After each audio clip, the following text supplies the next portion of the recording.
যদিও fried rice আমার খুবই পছন্দ, তবে আজকে এগ রাইস দিয়েই মনকে সান্ত্বনা দিতে হলো।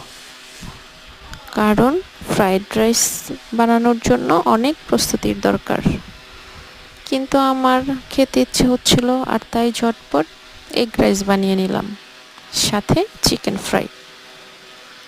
তবে এগ রাইসটাও কিন্তু খেতে খুবই মজা হয় যদি সাথে চিকেন ফ্রাই থাকে। ফ্রাইড রাইসের মতোই একটা ফিল পাওয়া যায়। তাই আজকে ঝটপট বানিয়ে নিয়েছিলাম। খেতে কিন্তু খুবই মজা ছিল।